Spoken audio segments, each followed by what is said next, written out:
Tudo animado? Amém? Muito bom, muito bem. O Senhor está animado connosco também. Vamos abrir as nossas Bíblias no livro de Jeremias, profeta do Antigo Testamento, muito importante, muito importante. Jeremias, capítulo 7, vamos ler os versos 23 e 24. É bom ainda vivermos numa nação onde temos liberdade de falar a palavra do Senhor, sem que alguém nos dê um tiro na cabeça ou nos incendeie. Nem todos os nossos irmãos cristãos espalhados pelo mundo podem dizer o mesmo. Então, Jeremias, capítulo 7, verso 23, diz assim: Mas isto lhes ordenei dizendo, dai ouvidos à minha voz, e eu serei o vosso Deus, e vós sereis o meu povo. E andai em todo o caminho que eu vos mandar, para que vos vá bem. Verso 24.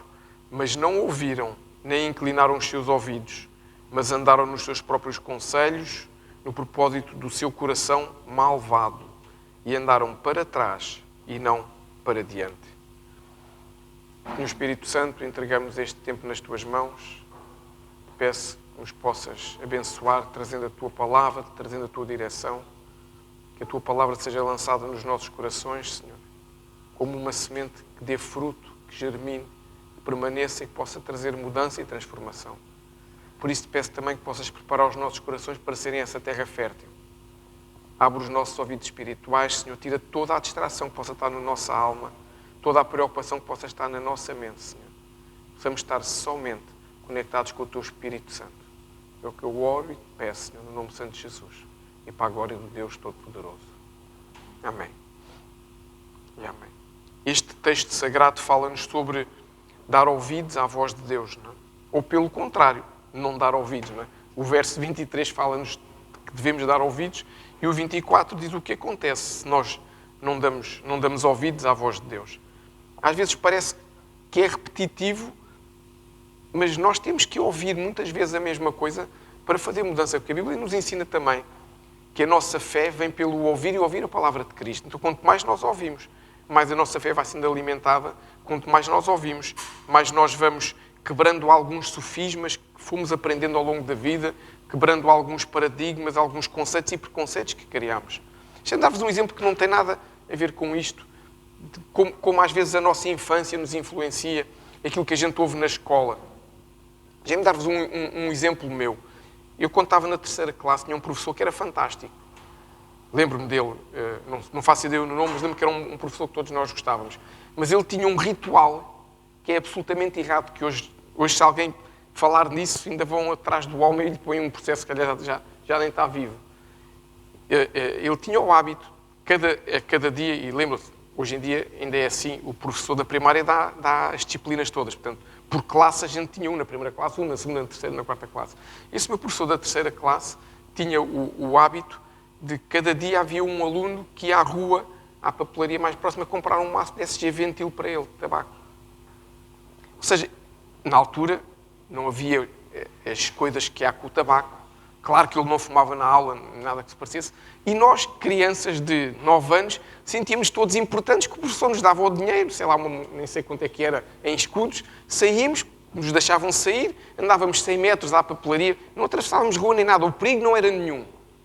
Mas íamos fazer uma coisa errada, que é comprar tabaco, que nós sabemos que, além de fazer mal à saúde, nós sabemos as implicações espirituais que tem o tabaco como um vício, como uma adição. Agora vejam, há coisas que ficam na nossa memória. Este exemplo podia ficar na minha memória e naqueles meus colegas que comprar tabaco é bom. E que fumar até não é mau. Se o professor, que é aquela autoridade que nós estamos ali a olhar para ele e fazemos tudo o que ele diz, nos manda fazer uma coisa, provavelmente nós fazíamos isto. Se calhar alguns de nós, os pais fumavam e nós íamos comprar tabaco para os nossos pais. Eu, por acaso, não ia porque o meu pai não fumava. Ou seja, estão a ver como coisas que parecem que são simples podem ficar gravadas no nosso coração e um dia mais tarde influenciar a nossa vida. Por isso é importante ouvirmos a palavra de Cristo, para irmos limpando coisas que não foi por mal, não era por mal que o professor nos mandava fazer aquilo. Ele, se calhar, achava que nos estava a dar uma responsabilidade.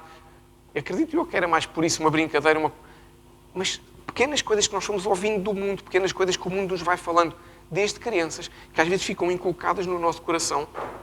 E se nós não ouvirmos muitas vezes a palavra de Cristo, nós podemos ficar ainda com resquícios de coisas que não são as corretas. E o que o Senhor nos diz aqui neste verso, no verso 23 do capítulo 7 de Jeremias, é que se nós andarmos no caminho em que Ele nos mandar, tudo irá bem. Vê bem. Deus nos está a dizer que se eu andar no caminho que Ele me manda mandar, tudo irá bem. Ora, se nós sabemos que Deus não mente, que a sua palavra não volta vazia, quer dizer que se eu andar no caminho dEle, tudo me irá bem. O tudo me irá bem não quer dizer que não venha tempestade, não quer dizer que tudo me irá bem e eu terei a ajuda dEle quando aparecerem as adversidades, as situações. Mas tudo nos vai bem. Então qual é esse caminho onde nós devemos andar? É sobre isso que nós hoje vamos falar, sobre os caminhos de Deus. É isso que o Senhor nos quer trazer. Porquê? Porque nós estamos a terminar hoje a segunda semana de jejum, de consagração. Entramos para a semana, na última semana. E eu creio, melhor, eu tenho a certeza que este é o caminho onde nós devemos andar. Não quer dizer que a gente vá andar em jejum a vida toda, mas devemos andar em consagração a vida toda. E estas 3 semanas onde nós temos buscado de uma forma mais intensa, mais uma vez é para quê? Para nós desentulharmos os nossos poços. Lembram do que eu falei na primeira semana? Temos que desentulhar os poços da incredulidade. Porque a gente às vezes deixamos de crer que Deus é capaz de fazer coisas que já fez na nossa vida e na vida de outros. Deixamos de crer que o Deus que abriu o mar vermelho para Moisés passar pode abrir para mim e para ti um mar aí da dificuldade para eu passar. A gente esquece que o Deus que curou 10 leprosos é o mesmo Deus que pode curar a nossa vida. A gente esquece que Deus, que ao fim do 4º dia, mandou tirar Lázaro da tumba e Lázaro veio e ressuscitou. A gente esquece que esse Deus é o mesmo. Ontem, hoje e sempre. Então, às vezes o mundo inunda-nos com tanto problema. Porque a gente tem problemas, amém? Há circunstâncias difíceis. E às vezes isso nos absorve de tal forma que a primeira intenção que sai às vezes da nossa boca é: para que é que vale a pena? Vale a pena, porque se Deus nos manda andar num caminho, vale sempre a pena. Então, este tempo de consagração é importante para nós. Este tempo de consagração é o caminho onde nós devemos andar para que tudo nos vá bem. Isto quer dizer que nós podemos estar fora desse caminho e não percebermos que estamos fora desse caminho. Então é importante nós também percebermos, falando sobre os caminhos do Senhor, o que é estar no caminho, o que é estar fora do caminho. Só por curiosidade, eu não sei se sabem, quando, a seguir ao livro de Atos, depois de Jesus ter subido aos céus, quando eles começaram a reunir em casas, que o livro de Atos nos diz, não é? Depois de vir o Espírito Santo sobre a vida deles, lá em Atos 2, eles começavam a reunir em casas, partiam o pão, não é? E Deus ia acrescentando pessoas. Sabem como é que eles chamavam aquele grupo de pessoas? Chamavam a eles o caminho. Porque eles sabiam que Jesus é o caminho, a verdade e a vida. Então, aquele grupo de homens e de mulheres que eram judeus e que deixaram de ir à sinagoga e que se passaram a reunir em casas a falar daquilo que Jesus lhes ensinava, eram conhecidos pelo caminho. Porque Jesus é o caminho que nós devemos seguir. Então, nós temos que perceber, hoje o Senhor vai nos ensinar como nós podemos andar nesses caminhos e como nós podemos, às vezes, achar que estamos no caminho e não estamos no caminho. Deixa-me dar um testemunho meu, de uma situação que eu me lembrei, que o Senhor me lembrou quando estava a preparar a ministração. Eu, quando fiz o serviço militar em 1984, no século passado, o meu serviço militar, a minha recruta, que são aqueles primeiros meses, foram feitos em Mafra. Quem não conhece Mafra, é uma cidade muito bonita, é uma cidade que de verão é muito bonita, de inverno querem experimentar o que é frio, gelo. E aqui é 20 e poucos, 30 km de Lisboa. Querem experimentar o que é frio, gelo e nevoeiro. Vão a Mafra no inverno. Está ali pertinho de Santa Cruz, vem aquele mar, aquele ventinho todo do mar. É maravilhoso. Vem o ventinho todo ali, depois bate na Serra da Malveira, aquilo cria ali um microclima quase igual ao de Sintra. E nós, muitas vezes, 7 da manhã, ou até antes, às vezes de madrugada, a tropa tem dessas coisas, faz assim umas coisas para a gente aprender a ser mais homenzinhos. E, às vezes, de madrugada, lá íamos nós, em calção, camisola, um frio de rachar, até doía as orelhas, a correr logo de manhã, correr, fazer exercício. E o nevoeiro, às vezes, era tão intenso, que quando a gente estávamos a dar as voltas lá nos montes e não sei o quê, alguns se perdiam. Porquê? Porque não ficavam tão próximos daqueles que iam à frente, e aquilo era tantos caminhos, a Tapada de Mafra é uma coisa com montes de caminhos, e às vezes perdidos. Quando nós chegávamos ao fim, 4, 5 km de correr, havia sempre, nos dias de nevoeiro, havia sempre 4 ou 5 que não chegavam. que andavam a fazer outro percurso qualquer e alguém tinha que os ir procurar. Porquê? Eles começaram connosco, mas afastaram-se ligeiramente, o suficiente para que numa interseção a gente fosse pela direita e eles fossem pela esquerda ou vice-versa, tanto faz, aqui não tem nenhuma analogia política. A gente foi por um caminho e os outros foram pelo outro, para não haver mais interpretações. Porquê? Porque o nevoeiro lhes toldou a visão. O que é que nós aprendemos também com isto para nós, a Igreja? Quando nós estamos juntos como Igreja, é muito mais fácil a gente não se perder e a gente se manter firmes. Quando nós estamos separados, quando nós não estamos a viver a unidade do Espírito Santo na nossa vida e como Igreja, é mais fácil que venha algo que nos tolda a visão e a gente entra por um caminho. Achamos que estamos a fazer bem, estamos esforçados, mas na realidade não chegamos ao alvo como os outros chegaram. Isto é importante nós percebermos, porque nós podemos começar no caminho bem, no nosso caminho de percurso, espiritualidade, maturidade, crescimento, e a meio a gente desviar-se e apanhar um caminho errado, um caminho que até é paralelo. A gente pensa que está lá.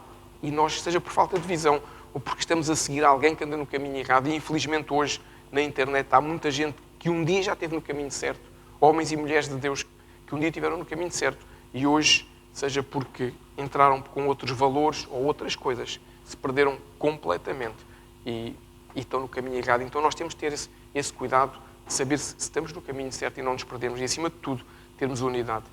Deixa-me dar-vos um exemplo bíblico. A geração que saiu do Egito, que viu coisas poderosas de Deus, andou 40 anos no deserto e não entrou na Terra Prometida. Porquê? Falta de visão.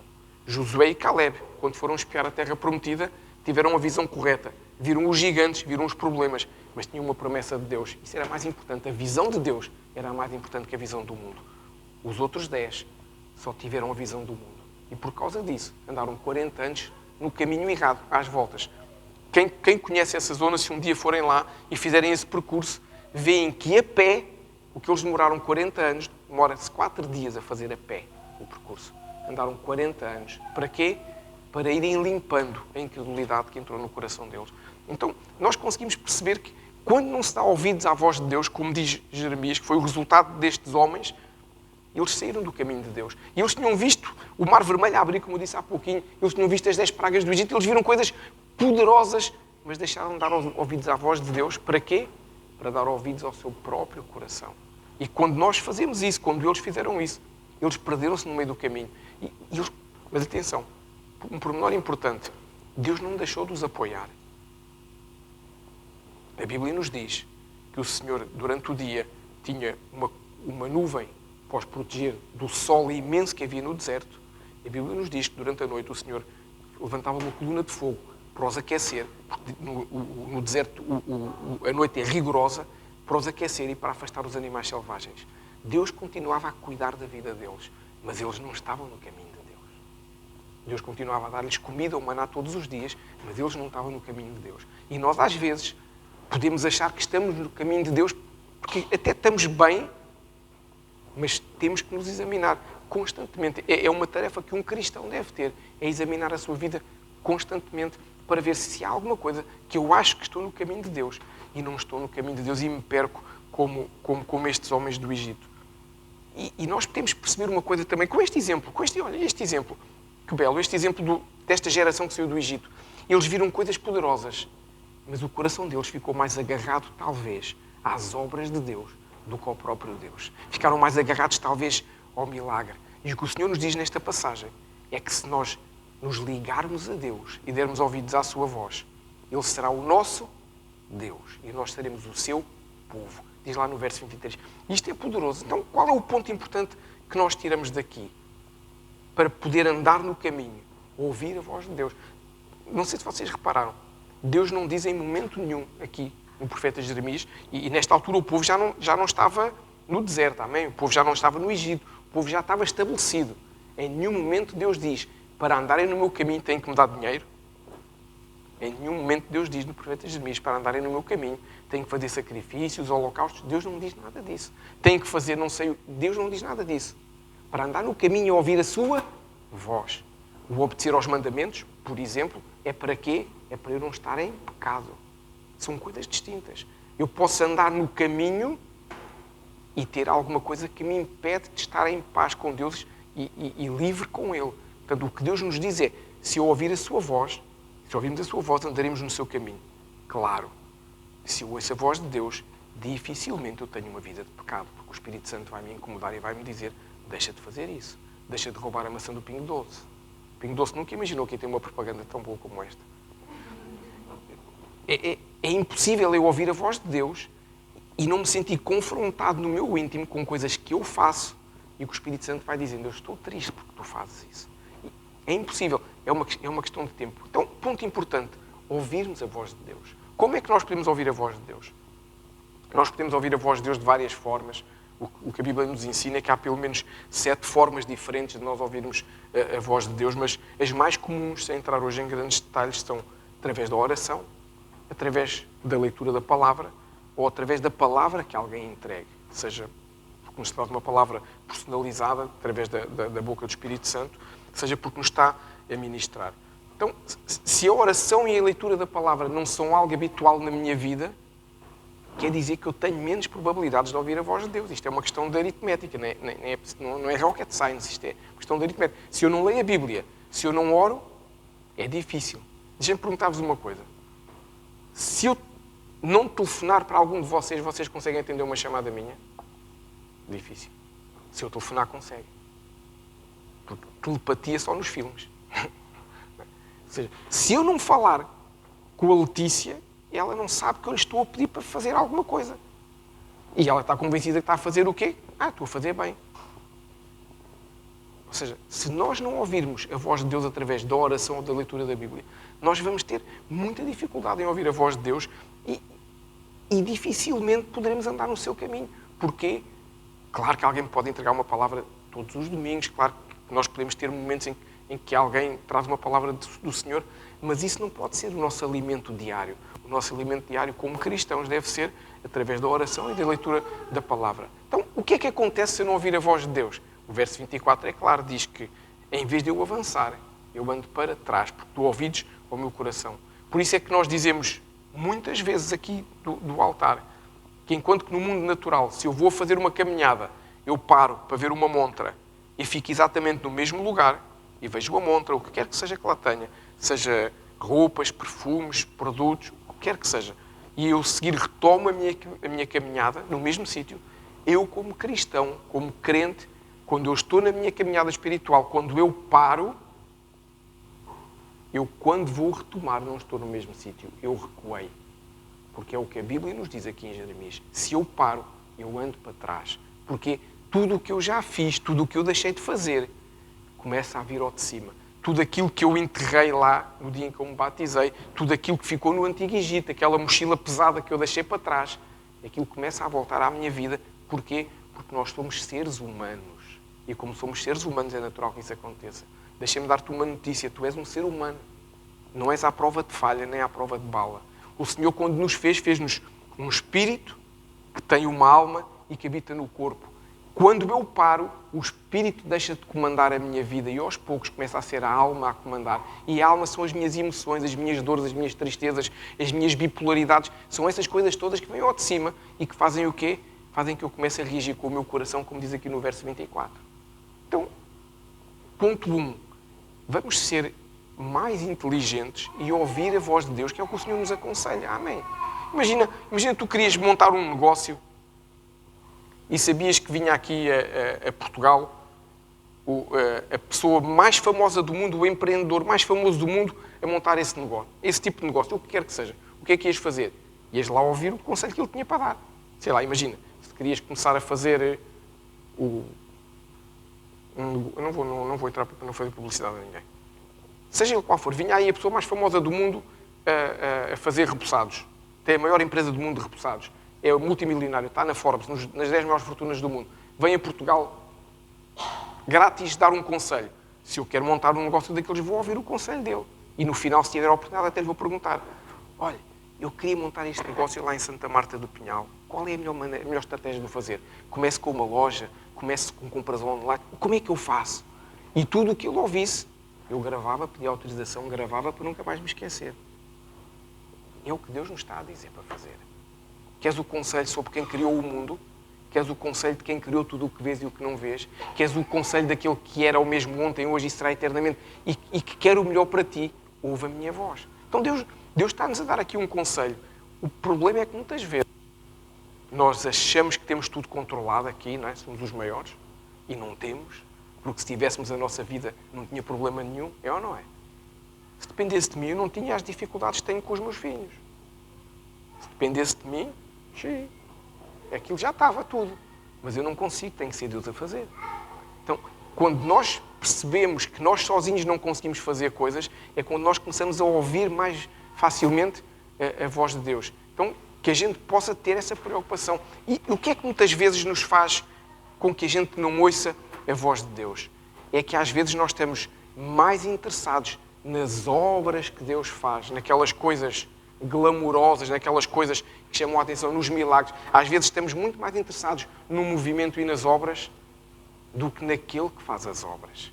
Às vezes estamos mais interessados nos milagres do que no Deus que faz os milagres. Claro que os milagres de Deus são bons, são maravilhosos, as suas obras também, mas não se comparam a Deus.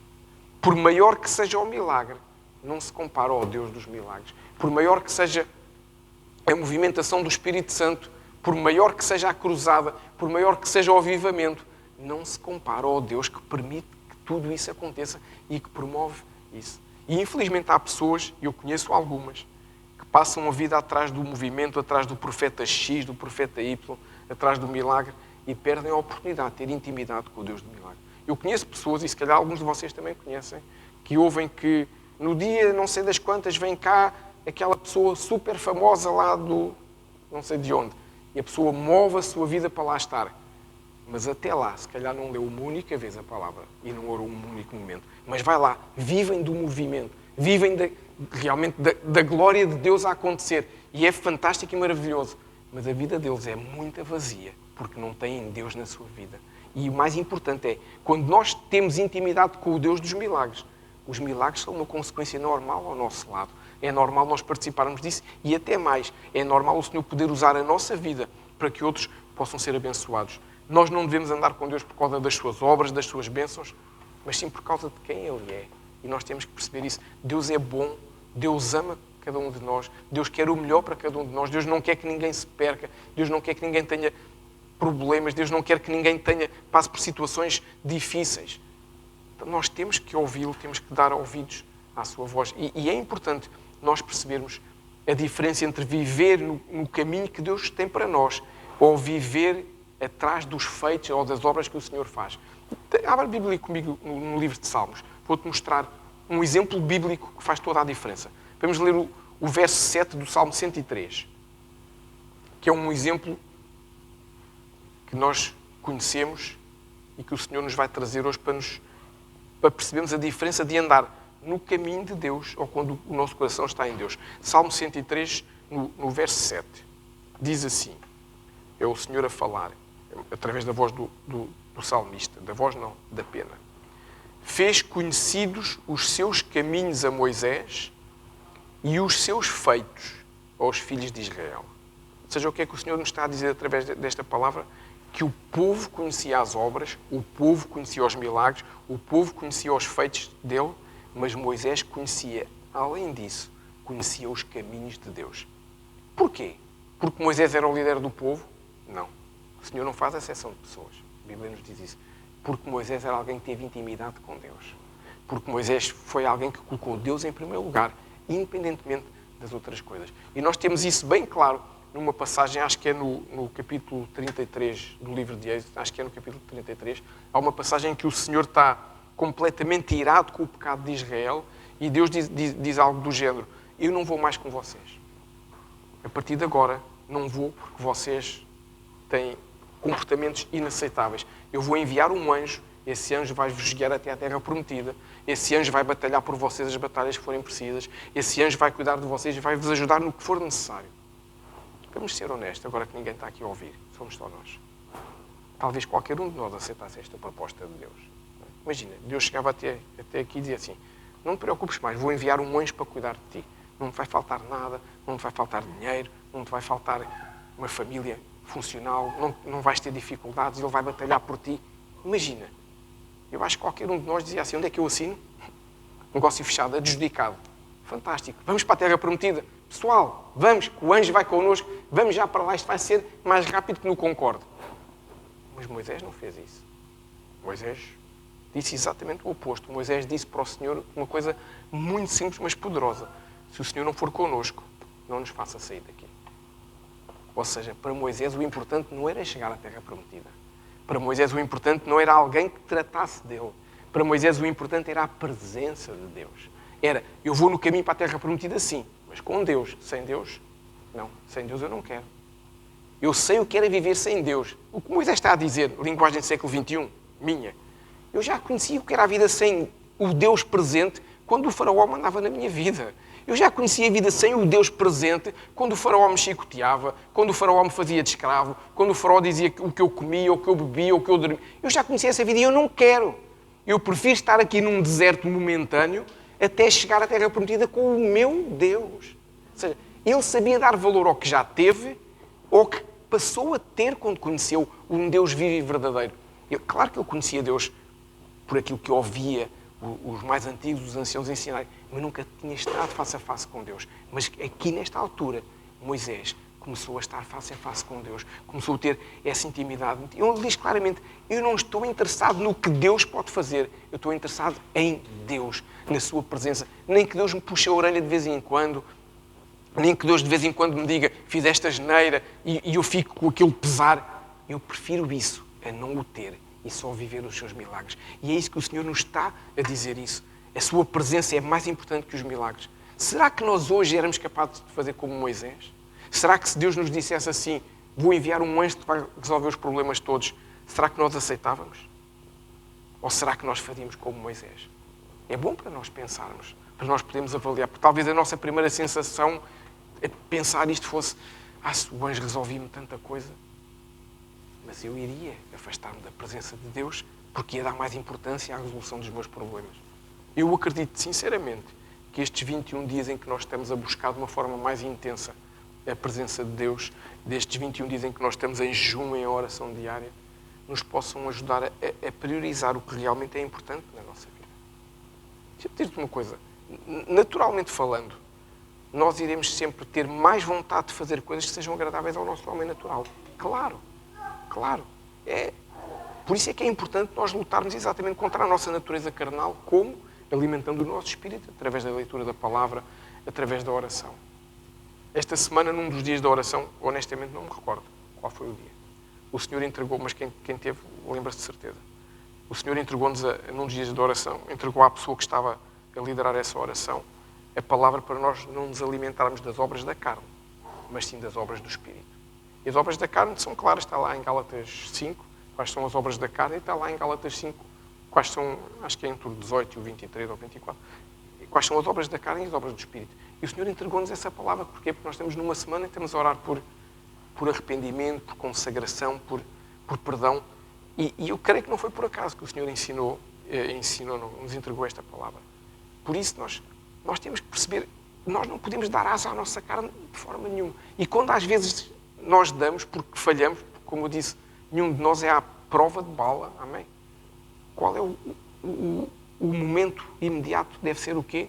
Um momento de arrependimento, um momento de nós entendermos, Senhor, realmente eu fiz uma coisa que não devia, eu falei uma coisa que não devia, eu pensei uma coisa que não devia, eu tive um comportamento que não devia, pedi perdão se eu fiz isso a alguém, obviamente, e pedi perdão a Deus e haver arrependimento. Para quê?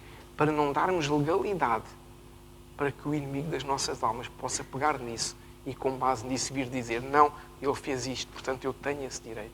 Nós temos que ser inteligentes e podermos fazer isso. Deixem-me dizer-vos uma coisa.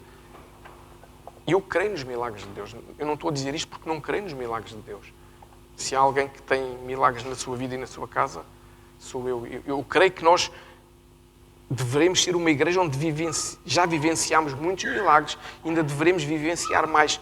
Claro que sim, mas não podemos viver em função desses momentos. Amém? Temos que viver em função daquilo que Deus tem para nós, da nossa caminhada, e a nossa caminhada vai-nos fazer o quê? Vai-nos fazer levar a ter encontros cada vez mais próximos com esse Deus poderoso, e quando isso acontece, o céu desce à terra, e quando o céu desce à terra, tudo aquilo que a gente não imagina que possa acontecer, acontece. E é isso que eu creio que vai acontecer para a semana. Eu acho que vai ser um tempo muito poderoso. Mas os milagres são importantes. Mas mais importantes, Eu só tenho os meus 2 filhos vivos porque Deus fez um milagre em cada um deles. Não tinha. Tão simples quanto isso. Portanto, se há alguém a quem nunca podem dizer que não gosta de milagres, claro que eu gosto. Senão eu os tinha comigo. A questão não é essa. Eu não tenho dúvida da importância dos milagres, mas eu tenho mais certeza ainda da importância de eu ter um relacionamento com Deus para que isso transforme a minha vida e deixe um legado para os meus filhos. De que é que serve eu ter filhos, vamos ser assim, provocatórios, se eu não lhes deixo um legado de Jesus? O caminho deles vai ser o quê? Vai ser a perdição. É uma questão de tempo. É uma questão do mundo conseguir conquistá-los. Então, o meu legado deve ser esse. Jesus deve ser tão vivo na minha vida, nas nossas vidas, que esse legado passa naturalmente para os nossos filhos, desde os mais pequeninos até aos mais velhos. Claro que eles depois se posicionam e tomam as decisões deles e as escolhas deles, mas o que eles poderão sempre dizer é: o meu pai, a minha mãe, o meu avô, a minha avó deixaram um legado de Jesus. E isso é algo que depende só de nós, não depende de Deus. O legado que nós deixamos depende de nós. E quanto mais profundo for o meu relacionamento com Deus, maior é o legado que eu deixo aos meus filhos. Quanto mais profundo for o meu relacionamento com Deus, maior será o agir de Deus na minha vida, maior será a minha caminhada com Ele do meu lado. Porquê? Porque eu vou estar no caminho que Deus diz. Lá no verso 23, se ouvires a minha voz, vais no meu caminho e tudo te irá bem. Não se pode esquecer destes detalhes. Ouvir a voz, estar no caminho, Jesus. E tudo nos irá bem. É simples. E nós, às vezes, tornamos isto complexo. Eu creio que o Senhor nos quer levar a um lugar em que nós, Igreja Arca, possamos viver de uma forma intensa as duas coisas. O seu caminho é inegociável. Nós, como Igreja, não podemos negociar em nenhum momento Jesus, em nenhum momento a Palavra de Deus, em nenhum momento o que é pecado e o que não é pecado. Pode-se gostar de ouvir ou pode não se gostar de ouvir, mas não podemos negociar isso porque é a Palavra de Deus e, ao mesmo tempo, vivenciar as suas obras, vermos os milagres de Deus, vermos pessoas serem curadas, como já vimos aqui, vemos portas de emprego abrirem-se, casas que aparecem. Nós já vivenciámos isto e eu creio que vamos viver muito mais. Porquê? Porque nós vamos buscando cada vez de forma mais intensa a voz de Deus. E quando nós buscamos a voz de Deus, é inevitável que o Deus a quem nós ouvimos a voz mexe no nosso coração. Eu digo isso sempre quando se fala de oração. A oração é uma estrada de 2 vias. É uma estrada onde eu oro para pedir coisas a Deus, claro, mas onde eu oro também para falar, onde eu oro para desabafar, onde eu oro para expor as minhas fragilidades, as minhas dificuldades. Mas é também o momento em que Deus fala comigo, em que Deus me pede coisas. Se a oração só tem um sentido e é um monólogo, então eu não estou a orar da forma mais adequada que Jesus nos ensina lá em Mateus. Eu tenho que orar da forma mais correta, que é o quê? Eu tenho o meu tempo de adoração, o meu tempo de pedir, o meu tempo de chorar, o meu tempo de me derramar no colo do Pai e ouvir o que o Espírito Santo tem para me dizer. Quando eu fizer isto, é mais fácil eu aprender a ouvir a voz de Deus, é mais fácil eu entender a importância e depois nós entendermos o porquê do salmista nos dizer que se eu ouvir a voz de Deus, Ele será o meu Deus e eu serei o seu povo. Isto é fundamental para nós. Da mesma forma que é fundamental nós não nos esquecermos que o nosso Deus move-se em ciclos. O nosso Deus não se move por datas de calendário. O nosso Deus não se move porque no dia X acontece isto ou no dia Y acontece aquilo. O que a Bíblia nos ensina sobre Deus é que o nosso Deus se move por ciclos. A semana tem 6 dias. Ao 6º dia o Senhor criou o homem. Ao 7º dia Deus descansou. O que é que Deus nos está a dizer com isto? Nós temos que tentar esforçar-nos para que na nossa vida termos 6 dias em que trabalhamos e um dia em que descansamos. Porquê? Para estarmos com a nossa família e para podermos ter mais tempo para Deus nesse dia, porque nos outros a correria é muito grande. É assim que Deus se move por ciclos. É assim que Deus, quando o povo estava no deserto, ainda há pouquinho falei que Deus não deixou faltar nada, quando o povo estava no deserto, Deus enviava-lhe o maná todos os dias, ou seja, vinha do céu comida para que eles não lhes faltasse a comida. E vinha todos os dias na porção certa, à segunda, à terça, à quarta, à quinta. Se eles guardassem, imaginem, é da terça-feira e fossem comer na quarta-feira, estava estragado o maná. Porquê? Porque Deus mandava a porção certa para cada um dos dias. Exceção de sexta para sábado. Como pela lei mosaica, o sábado era o dia de descanso do Shabat. Na sexta-feira, Deus fazia um milagre duplo. Além de mandar uma porção dupla, naquele dia o maná não se estragava. Deus cuida de nós. Deus nos dá as receitas para nós podermos fazer tudo. Então, com base neste princípio que Deus se move em ciclos, desta semana, acho que foi na sexta-feira, a pastora estava-me a dizer que ela sentia no coração dela de uma forma muito forte que nós, como igreja, vamos começar um novo ciclo a partir de Pentecostes. E eu creio que sim. Eu creio que um novo ciclo vai acontecer, um novo tempo vai acontecer a partir da próxima semana, porque Pentecostes também é conhecido pela festa das colheitas. Então, o que o Senhor tem tentado a falar connosco é que vai-se abrir um novo ciclo de colheitas sobre a arca, sobre a nossa vida. Eu não quero ficar de fora desse novo ciclo. Eu quero... Ainda há pouquinho estava a falar com a Simone de uma outra coisa que não tem nada a ver. E eu até lhe disse depois um exemplo. Eu pago os meus impostos, eu faço tudo o que é certinho, mas também não lhes deixo um cêntimo daquilo que eu tenho direito. Os meus direitos, eu exijo. Eu apresento as faturas todas, faço tudo, pago tudo, não fujo a nada. Mas também, se eles se enganarem, sou o primeiro a mandar um mail a dizer: amigos, falta-me aí um cêntimo, porque é meu. Tão simples quanto isso. Com Deus é a mesma coisa, eu não quero perder nada daquilo que Deus tem para mim. Aqui não é porque eu tenho direito, é pela graça de Jesus. Eu posso ir lá, receber aquilo que Deus tem para mim. Então eu não quero ficar de fora daquilo que Deus tem. O que quer que seja. O que quer que seja, não quer ficar fora. E Deus não nos está a pedir nada de extraordinário nesta passagem de Jeremias. Deus está-nos a dizer uma coisa apenas que é ouvirmos a sua voz e andarmos no seu caminho. O que é que eu tenho que fazer para ouvir a voz de Deus? Como eu já disse, ler a Bíblia e orar. É assim tão difícil a gente gastar uns minutos por dia? Não. É uma questão de priorizarmos isso na nossa vida. É tão simples quanto isso. Nem vale a pena falarmos quanto tempo nós gastamos nos TikToks da vida, nos Instagrams da vida, nos Facebooks da vida, onde quer que seja. Por muita vida corrida que a gente tenha, todos nós conseguimos garantidamente gastar uns minutos por dia a ler a Bíblia e a orar. É uma questão de priorizar isso. Porque isso é importante. Vocês conhecem aquela passagem em que o Senhor Jesus nos diz que no final, alguns, quando chegarem aos portões da glória, vão chegar lá e Jesus vai dizer assim: eu não vos conheço. E eles dizem assim: mas nós em teu nome fizemos milagres, em teu nome expulsámos demónios, em teu nome fizemos curas, em teu nome fizemos não sei o quê. E Jesus vai dizer: mas eu não vos conheço. Porquê? Porque Jesus nunca falou com eles. Eles nunca falaram com Jesus. Eles nunca leram a Bíblia. Eles nunca oraram. Eles nunca tiveram intimidade com Jesus. E é isto que Jesus está a dizer. Eu não quero correr esse risco. Vocês já sabem qual é a minha opinião. A minha opinião é a frase que eu espero ouvir um dia. É, quando chegar aos portais da glória, ouvir o Senhor Jesus dizer: serve bom e fiel, entra no gozo do teu Senhor. É isso que eu quero ouvir.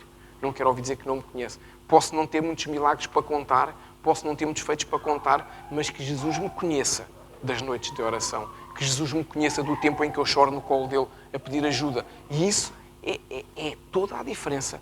Isso é o que é ouvir a voz de Deus. Isso é que é ser o seu povo e tudo nos irá bem. Falta uma semana para nós chegarmos a Pentecostes. Então eu tenho um desafio para nós, independentemente se tu começaste no início, para nós como igreja. Eu trago esse desafio hoje para nós de uma forma... A semana passada eu fiz um desafio de nós buscarmos de uma forma mais intensa. E, independentemente, se começaste no dia 27 o jejum ou não começaste, se falhaste ou não falhaste, não interessa isso.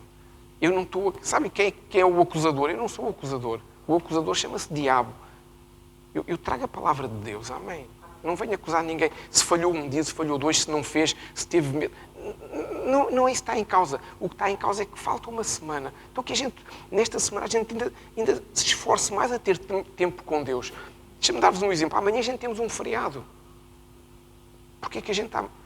Se calhar há quem trabalhe, mas tirando as pessoas que têm uma vida em que têm que trabalhar nos feriados, se calhar 99% de nós não trabalhamos. Porque é que a gente, hoje, cada um de nós, não tira um tempo maior à noite de oração em casa com a sua família? Porque é que a gente amanhã não escolhe, durante o dia, um tempo para ouvirmos um louvor em família, fazermos um almoço em família, louvarmos e adorarmos o Senhor? Porque é um feriado.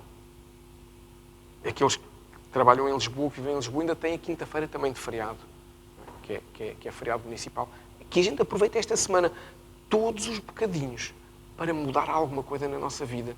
Porque o que mudarmos nesta semana, eu tenho a certeza que vai mudar na nossa vida futura, vai mudar no lugar de que nós mandamos. Não comece a pensar: mas eu não fiz desde o início, mas eu falhei. Não interessa. Não interessa se tem estado firme a 100% ou se não tem estado. O que interessa é que Deus nos diz que os trabalhadores da última hora vão ganhar o mesmo, vão receber o mesmo que os trabalhadores que começaram no início. Porquê? Porque o seu coração é de fazer para o reino. O seu coração é de mudar. Por isso é que é importante nós ficarmos firmes. Por isso é que é importante nós não desistirmos, independentemente das dificuldades. Mas deixa-me dizer-te uma coisa também que é importante. Eu já não vou demorar muito mais.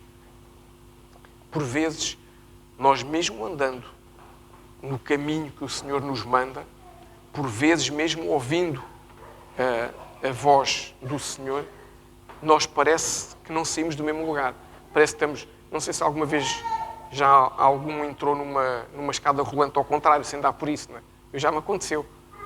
A gente só não cai porque tem bons reflexos. A gente às vezes engana-se, acha que aquilo vai a subir e assim que demos o primeiro pé, aquilo afinal está ao contrário e vimos para trás. E às vezes parece que a gente, no caminho onde nós estamos, parece que não saímos do mesmo sítio, parece que patinamos e que aquilo escorrega e que não vemos o nosso crescimento, o nosso amadurecimento espiritual acontecer. E isso pode acontecer e há uma razão para isso. E eu vou-vos mostrar, através da palavra de Deus, qual a razão ou as razões que às vezes fazem com que isso aconteça. E embora eu esteja a ouvir a voz de Deus, embora eu esteja a ler a Bíblia, parece que eu não estou a sair do mesmo lugar. Abre a tua Bíblia comigo no livro de Cantares. E agora tu diz assim, Cantares? O livro que Salomão escreveu para a esposa. Cantares 2, no verso 15. Cantares é um livro muito bom para os casais poderem ler e aprenderem a saber abençoar o outro, aprender a dar valor ao outro, aprender a amar o outro. Mas também tem coisas proféticas para nós. Amém?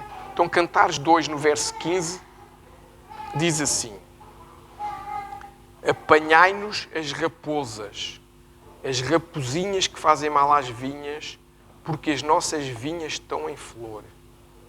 Então agora tu pensas, mas o que é que isto tem a ver com o meu crescimento espiritual? Tem tudo a ver, se nós vimos com uma visão profética e não apenas com uma visão de quem está a ler. Então, primeira pergunta. Estas são fáceis, nem vou pedir ao João para passar o livro de cheques, porque não é preciso, que estas são perguntas muito fáceis. Quem é o Senhor da vinha? Deus. Não é? Quem trabalha para o Senhor da vinha? Nós. Quem é a vinha? A igreja. Isto é tudo o que o Senhor nos tem ministrado. Então, já perceberam que tem tudo a ver connosco esta passagem. O Senhor está a falar da vinha, o Senhor está a falar de quem trabalha na vinha. Tem tudo a ver connosco. Até nos diz ali no final que a vinha está em flor. O que é a vinha estar em flor? Quer dizer que se está a preparar para um tempo de colheita. O que é que nós acabámos de falar? Pentecostes, festa das colheitas.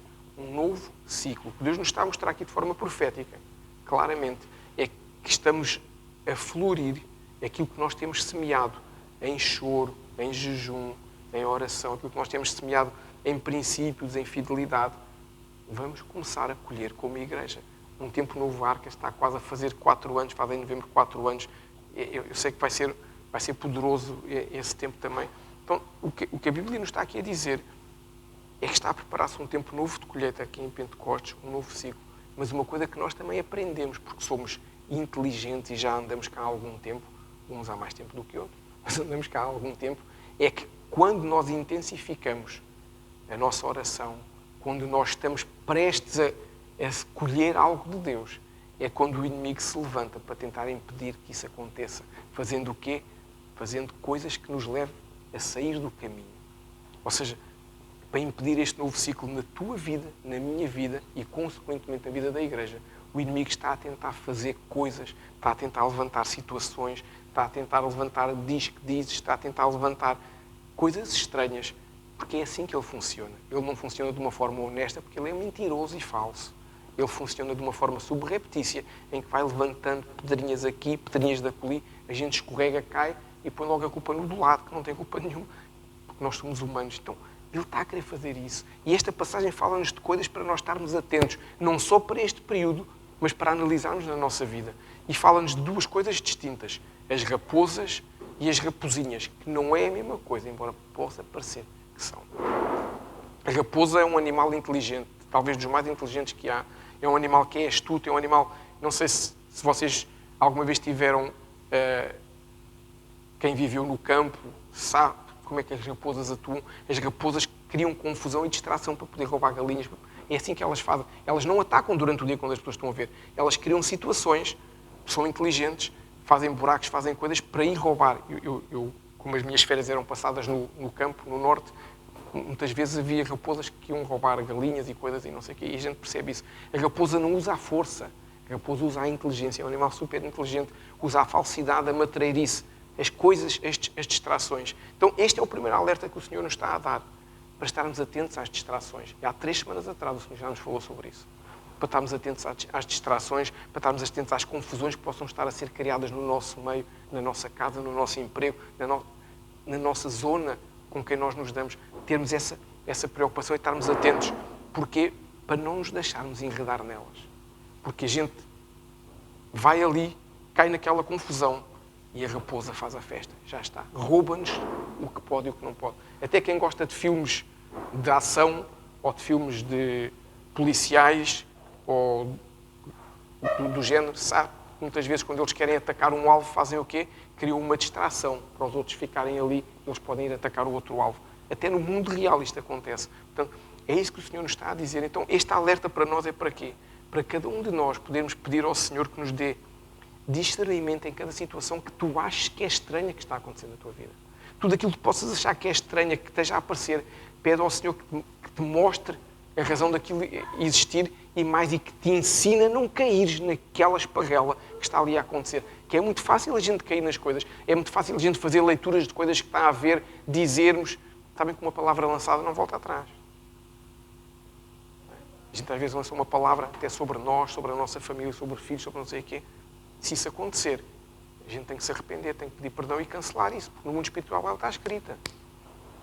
Eu já uma vez disse aqui, e é verdade, que nunca nenhum de nós, por mais dificuldades que os nossos filhos tenham, nunca nenhum de nós tenha a triste ideia de dizer que eu estou cansado dos meus filhos. Por muito cansaço, eu posso estar cansado de muita coisa. Dos meus filhos não, porque isso fica gravado no mundo espiritual. E depois alguém vai sentir com direito nos aliviar o cansaço. E é perigoso. A gente tem que ter cuidado com aquilo que diz, e temos de estar atentos. Temos de estar atentos a isto. Mas, além destas distrações que Salomão aqui chama a atenção das raposas, Salomão está mais preocupado com uma coisa que são as raposinhas do que com as raposas propriamente ditas. E o que é que são raposinhas? Não são raposas pequenas. Senão ele tinha dito as raposas e os filhotes das raposas. Quem sabe como as raposas atuam, sabe que os filhotes das raposas não roubam galinhas. Os filhotes das raposas estão nas tocas à espera que venha a comidinha. Porque não fazem isso, porque não têm maturidade ainda, não têm essa matreirice. Ele não está a falar de raposas pequenas. A raposinha é um nome que é dado a uma planta que nasce junto à videira e que é quase igual à videira. É muito parecida. Quem não conhece, olha para a videira e pensa que está a videira e que nasceu um pezinho ali ao lado. Mas não é. É uma raposinha. É isso que Salomão nos está a chamar aqui a atenção. E esta planta, ela impede o crescimento saudável da outra, ela suga os nutrientes da outra e sufoca a videira. E a videira acaba por morrer, mais tarde ou mais cedo. Porquê? Porque ela consegue tirar-lhe a vida. E é por isso que Salomão nos está a dizer que é perigoso isto. E só um viticultor que seja muito experiente consegue chegar ali e consegue perceber. Deixa eu fazer aqui um parênteses. Quando a Bíblia nos fala do trigo e do joio, o que a Bíblia nos diz é que enquanto estão os dois a crescer, a gente não consegue perceber a diferença. São muito iguais. Quando está na fase da colheita, é que se consegue perceber o que é trigo e o que é joio. Por isso é que muitas vezes nós conhecemos pessoas que não sabemos, que parece que são trigo, e no tempo da colheita, pelo fruto que vão apresentando, a gente consegue perceber se são trigo ou se são joio. A Bíblia ensina-nos isso. Com a raposinha é exatamente a mesma coisa. Não é qualquer um que consegue. Se eu não for experiente, olho para aquilo e não me preocupo. Se eu for um viticultor experiente, eu vou lá, arranco aquilo pela raiz. E ao arrancar aquela raposinha pela raiz, a videira continua a dar fruto, a videira não morre. Então, se elas não forem arrancadas, elas infestam toda a plantação. Portanto, é algo que é perigoso. Por isso, Salomão nos está a falar sobre isto. Então, profeticamente falando, quais são as raposinhas que podem sufocar o teu crescimento e o meu crescimento? Nós estamos a trabalhar na vinha, amém? Lembrou-se disso?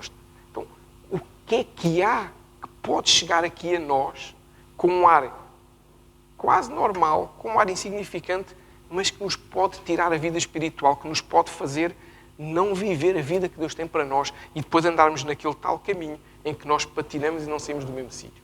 Eu vou-vos dar alguns exemplos de raposinhas que podem estar a nascer na nossa raiz. Nós temos aquilo aqui em nós. Vivemos e não damos por isso. Um exemplo de uma raposinha é a murmuração. Se eu sou uma pessoa que gosto de murmurar, é uma raposinha que eu estou a alimentar. Na minha vinha, seja a minha vinha a minha casa, seja a minha vinha a minha vida, seja a minha vinha a minha igreja. Porque nós fazemos parte deste ecossistema espiritual, digamos assim. Outra raposinha é a mentira. Se eu sou alguém que gosto, que tenho esse hábito... Lá está o que eu falei há pouquinho, não é? Hábitos de criança que às vezes ficam, não é? O exemplo que eu dei. Se eu tenho esse hábito e ainda não o consegui perder, é uma raposinha na minha vida. É algo que vai impedir o meu crescimento. Outra raposinha é a inveja. Se eu não me alegro com aquilo que acontece de bom aos outros, se eu tenho aquele mau hábito de dizer, epá, mas ele é um ímpio, ela é uma ímpia, não serve a Deus, tudo lhe corre bem e a mim não. Já estou aqui a fazer duas coisas, a murmurar e ter inveja.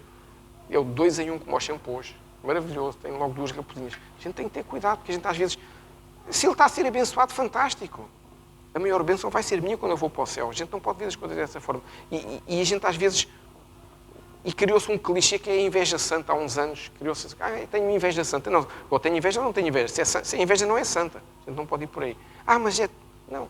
Se eu quero ser como aquele irmão ou como aquela irmã, eu leio a Bíblia as horas que ele lê e oro as horas que ele lê.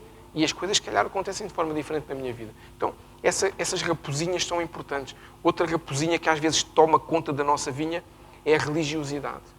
O que é a religiosidade? É um espírito que toma conta da nossa vida quando nós começamos a querer guardar Deus numa caixa. E aquilo que eu conheço de Deus é o que eu não conheço eu digo que não existe ou que Deus não faz. Ou crio uma doutrina, ou tento ser mais santo do que Deus.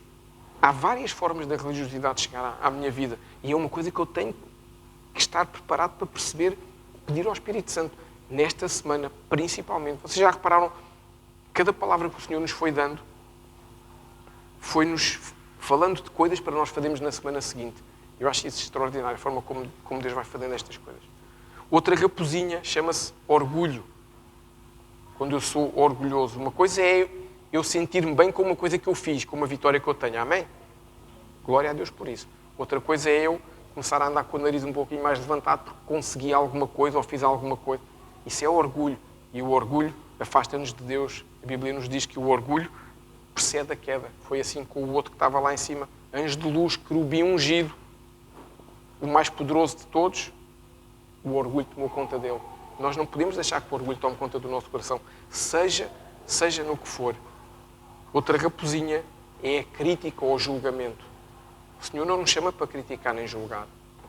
O Senhor chama-nos para ver as coisas, para ajudar, não para criticar nem para julgar. Claro, críticas construtivas são positivas. Agora, a crítica destrutiva não leva a nada. E isso é uma raposinha. E por último, mas não menos importante, a falta de perdão. É uma raposinha que cresce na minha vida e começa a tomar conta. E é tão grave esta raposinha que, além de me sufocar, faz com que outros ao meu lado sejam impactados por isso. A falta de perdão é uma raposinha que nós temos que avaliar. E se calhar alguns de nós fomos-nos habituando a conviver com esta raposinha e já não conseguimos distinguir a raposinha da videira verdadeira que é Jesus. Porque Jesus é a videira verdadeira. Amém? Então, e eu às vezes estou tão habituado com aquela planta que é parecida, estou tão habituado com essa videira que parece que é, mas que não é, que já não dou valor àquilo que Jesus faz, não dou valor àquilo que Jesus tem. E nós não podemos cair nesse erro. Então, como é que eu identifico estas raposinhas? Lembram-se que eu disse que só, naturalmente falando, só um viticultor experiente é que consegue. Então, o viticultor que nós podemos pedir ajuda é o Espírito Santo. É o dono da vinha, é o Senhor da vinha.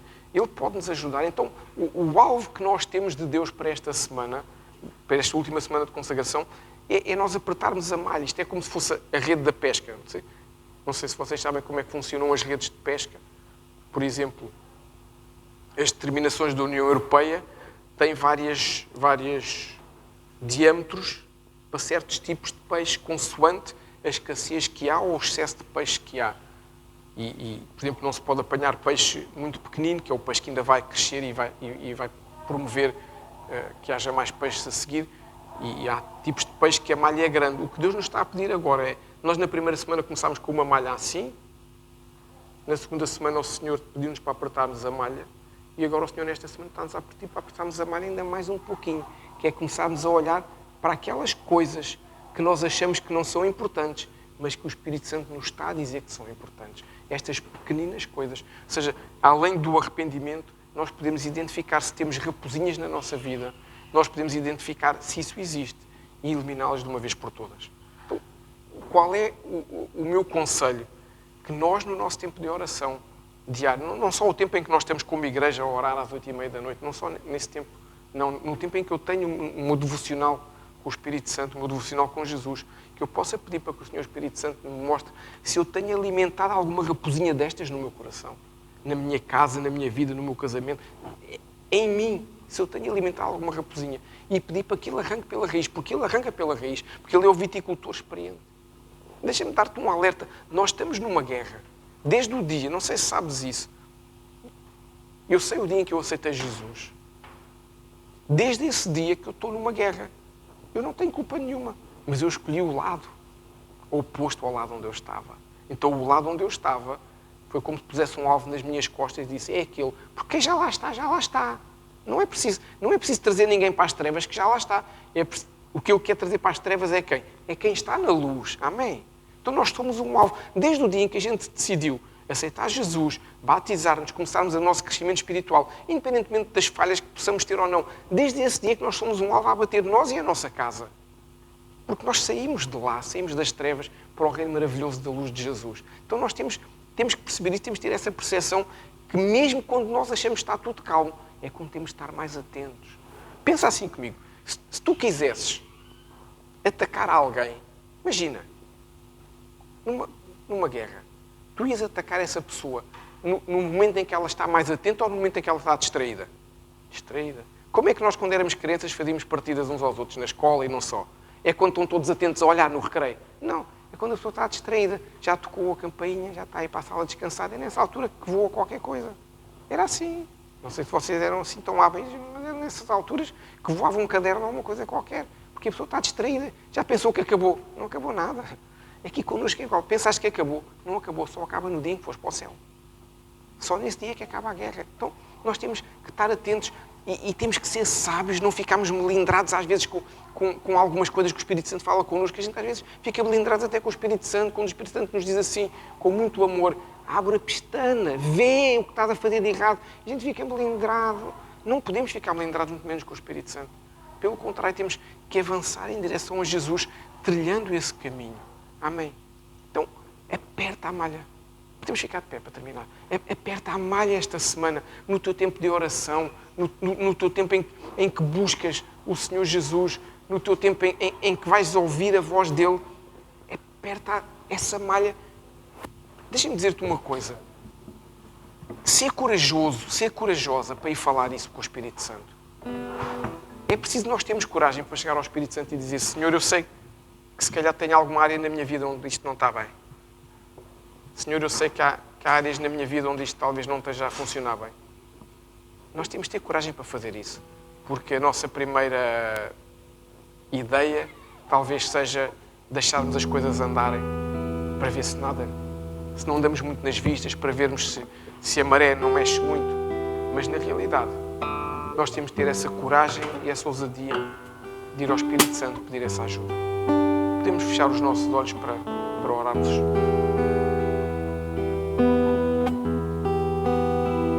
Senhor, Deus Todo-Poderoso, nos ajuda a cumprir o que Tu nos ensinas no verso 23 de Jeremias 7 e não no verso 24. Que a partir de hoje nenhum de nós ande num caminho próprio, que a partir de hoje nenhum de nós dê ouvidos ao seu coração, que a partir de hoje nenhum de nós decida o que fazer, quando fazer e como fazer. Pai, eu oro para que a partir de hoje nós possamos ser homens e mulheres que querem ouvir a Tua voz. que a consequência de ouvir a tua voz seja andar no teu caminho. E tu possas dizer que nós somos o teu povo e nós possamos dizer que és o nosso Deus e que tudo nos vá bem. Deus, eu oro para que haja essa assunção das coisas erradas que ainda fazemos. Meu Deus, se algum de nós hoje identificou que não está no caminho que tu mandas, Senhor, mas estamos a fazer um caminho paralelo porque nos perdemos por falta de visão, porque nos distraímos, porque nos afastámos daquilo que tu nos chamas a fazer, a ser, a mudar, a alterar na nossa vida, na nossa forma de ser. Senhor, nós nos arrependemos, como hoje foi a palavra de abertura, segundo a Crónicas 7, 14 e 15, nós nos arrependemos nesta manhã, Senhor, para que tu possas do céu ouvir o nosso arrependimento, para que possas do céu ouvir a nossa humilhação, para que possas abrir o céu, ouvir as nossas orações, sarar a nossa terra, sarar a nossa vida, sarar a nossa vinha, e a partir daí podemos ser homens e mulheres transformados pelo Teu Espírito Santo, Senhor. Eu oro para que haja esse arrependimento e transformação, Deus. Mas também oro, Senhor, para que a gente possa apertar essa malha, e se algum de nós identificou alguma raposinha na sua vida, Senhor, dá-nos a força, dá-nos a ousadia, Senhor, para poder arrancá-la com o Teu Espírito Santo. Pai, eu oro para que não fique, seja o orgulho, seja a mentira, seja a inveja, seja a murmuração, Deus. Oh, meu Pai, seja a falta de perdão, seja ela qual for essa raposinha que nós possamos ter identificado, ou que vamos identificar esta semana, que nós não fiquemos agarrados a elas, que nós não fiquemos agarrados àquilo que tem feito parte da nossa vida, talvez desde crianças ou não, Senhor, mas que seja tempo de mudança. Deus, eu oro por um novo ciclo a começar no próximo domingo, mas que comece esta semana um ciclo de maturidade, um ciclo de oração, que nós possamos, cada um de nós, render a nossa vida a Ti de uma forma clara e completa. Senhor, que a gente abra o nosso coração completamente a Ti, que não fique nada de fora, que a gente não esconda nada no nosso coração, mas que a gente possa ir de uma forma transparente aos pés da cruz do Senhor Jesus, entregar a nossa vida, entregar as nossas dificuldades, entregar o nosso pecado, entregar as nossas raposinhas. Vem, Senhor, trazer essa força, trazer esse vigor. Vem mudar a nossa mente, Senhor, e vem mudar o nosso coração. Que nós possamos render-nos a Ti nesta manhã e nesta semana, Senhor. É o que eu oro no nome santo de Jesus. E para a glória do Deus Todo-Poderoso. Louvado seja o Teu nome, Senhor.